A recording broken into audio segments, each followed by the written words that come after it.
Pemirsa, saat ini tren melakukan video blogging atau akrab disebut dengan ngevlog terus meningkat. Kondisi ini pun tentunya sedikit banyak berdampak pada penjualan kamera. Lantas, kamera-kamera seperti apa yang saat ini laris di pasaran? Rekan saya Suci Mentari dan Bambang Tri akan menghadirkan informasinya. Silakan Suci dengan informasi selengkapnya. Iya, Sira dan pemirsa, seiring dengan perkembangan teknologi yang semakin pesat, ini juga dimanfaatkan oleh masyarakat untuk terus berkreativitas. Banyak profesi baru yang bermunculan, salah satunya adalah vlogger yang semakin ditekuni oleh kalangan milenials, ini terutama anak muda. Nah, saya juga pengen jadi vlogger nih. Saat ini saya sudah berada di salah satu toko kamera di Jakarta. Saya ingin tahu, dengan banyaknya vlogger yang hadir di Indonesia, apakah berdampak terhadap penjualan kamera di Indonesia, khususnya di Jakarta? Dan kira-kira seperti apa kamera yang paling banyak diminati oleh masyarakat dengan banyaknya profesi vlogger yang bermunculan belakangan ini. Nah, bisa Anda lihat banyak sekali di sini jenis kamera dari beragam merek dan juga jenis kamera yang memiliki beragam fitur yang bisa disesuaikan dengan kebutuhan kita masing-masing. Tapi saya masih bingung kira-kira kamera yang seperti apa yang pas untuk vlogging dan juga kamera yang seperti apa yang pas untuk budget yang saya beli. Saya masih akan tanya-tanya terlebih dahulu.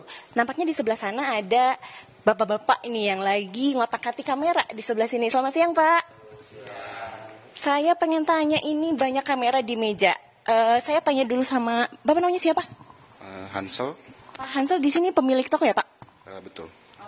Pak Hansel, mungkin bisa dijelaskan, kan belakangan banyak profesi vlogger ya Pak yang bermunculan. Berpengaruh tidak Pak terhadap penjualan kamera? Cukup berpengaruh sih ya penjualannya sekarang ya, karena vlogging itu udah mulai menjadi kebutuhan gitu untuk masyarakat ya. Kira-kira kalau dilihat perkembangannya dari bulan ke bulan ada peningkatan nggak Pak? Ya khususnya kalau mendekati hari raya pasti ada peningkatan yang seperti itu. Berapa persen kira-kira Pak tingkat penjualan? Mungkin bisa 30 sampai 50% ya. Berarti ini semakin banyak anak muda yang beli kamera. Kira-kira kamera yang paling diminati ini jenis apa sih Pak? Yang pasti sih kualitas videonya udah harus minimal Full HD atau mungkin 4K ya. Nah kebetulan ya hampir ini semua kamera yang ada di sini ini udah Full HD atau 4K sih. Ini kamera yang ada di sini kisaran harganya berapa nih Pak? Ini mulai dari 6 juta sampai ada yang belasan juta ya. Ini yang paling murah di sini yang mana Pak? Saat ini ada Alpha, ini dan ini. Ini dan ini. Ya. Oke, kalau misalnya saya pengen jadi vlogger nih Pak, budget yang harus disiapkan kira-kira berapa? Mungkin sebetulnya ada range yang di bawah 5 juta juga banyak. Cuma mungkin ada beberapa fitur yang nggak termasuk dalam kamera itu, misalnya untuk mikrofon. Ya jadi tergantung dari hasil yang mau dicapai juga sih. Kalau ini kan ada kamera, kemudian ada Gorilla Pod-nya gitu ya Pak. Ini berapa nih seperangkat ini? Ini berapa? Kira-kira kurang lebih sih kalau ini sekitar 8 ya. 8 juta ya, mau udah Gorilla Pod-nya. Ini 8 juta ya Pak. Coba kita tes dulu ya pemirsa. Nah ini kamera seperangkat ini 8 juta. Berarti saya harus menyiapkan budget 8 juta untuk bisa vlogging dengan menggunakan kamera ini. Saya pengen tes nih. Hai guys, welcome to my channel. Udah cocok belum nih jadi vlogger?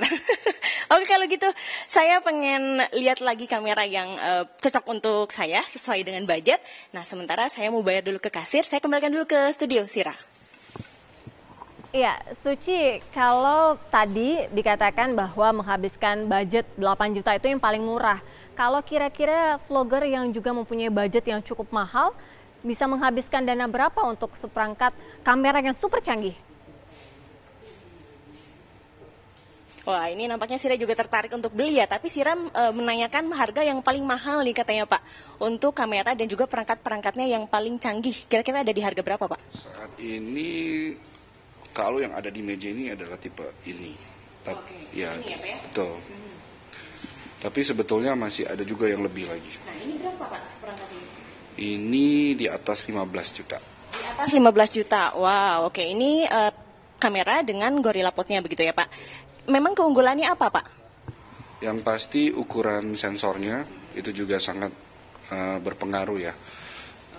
untuk tipe ini memang ukuran sensornya jauh lebih besar daripada yang lainnya. Kalau ini jenisnya apa nih Pak? Mirrorless apa DSLR? Mirrorless, full frame. Untuk saat ini peminatnya lebih banyak mana? Apakah mirrorless atau DSLR? Saat ini sih trennya memang lebih menuju ke mirrorless, mungkin karena ukuran kameranya juga yang makin lama makin kecil dengan kualitas yang juga malah meningkat gitu. Kalau misalnya, saya kan baru belajar pengen jadi vlogger nih Pak. Kira-kira yang untuk pemula cocok nih pakainya gampang gitu. Kira-kira yang mana Pak? Kalau untuk salah satu favorit sih dua ini. Oke, yang Canon yang ini ya? Canon dan GoPro. Oke. Ini fiturnya cukup sederhana begitu ya Pak ya? Pertama dia ada LCD yang bisa di flip. Jadi ini mempermudah banget kalau kita lagi vlogging. Plus kualitasnya juga udah sangat baik lah. Nah, yang ini nih yang cocok untuk pemula katanya pemirsa. Di sini kita bisa lihat muka kita di layarnya karena layarnya bisa naik ke atas, jadi kita bisa kontrol muka begitu kalau lagi ngevlog gitu ya. Tapi tadi Sira menanyakan yang paling mahal yang ini Sira. Kalau misalnya Sira mau beli, ini harganya 15 juta satu perangkat. Boleh nih Sira. Kalau misalnya kamera selain untuk vlogging, untuk foto-foto lagi yang fotografi profesional begitu Pak, ada di kisaran berapa?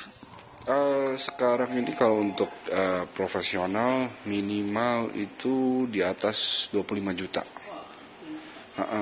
Itu hanya kameranya saja? Ada yang sudah include dengan lensa, tapi ada juga yang hanya kamera aja. Nah, kalau misalnya kan sekarang banyaknya vlogger gitu ya Pak ya. Kalau misalnya fotografi, apakah masih banyak peminatnya kamera-kamera fotografi? Masih, karena sekarang juga fiturnya kan sudah digabung ya. Jadi kadang-kadang mungkin niatnya mau vlogging akhirnya jadi ikut foto juga, atau kadang-kadang mau foto tapi akhirnya ikut vlogging juga karena dua-duanya udah di include gitu dan kualitasnya udah baik banget sekarang. Nah, Pak Hansel, kita kan tahu kamera ponsel juga sekarang sudah canggih-canggih ya Pak ya, sudah kualitas videonya sudah bagus gitu. Persaingan kamera ponsel dengan mirrorless atau DSLR, apakah terasa tidak Pak Hansel sebagai penjual kamera begitu? Ya memang ada segmentasi sendiri di mana ada beberapa customer yang mungkin lebih memilih smartphone karena mudah dibawa ya. Tapi memang dari segi kualitas masih belum bisa mendekati kalau menurut saya. Baik. Artinya penjualan kamera setahun belakang masih terbilang bagus begitu ya Pak ya? Ya masih sangat bagus sih, masih sangat bagus.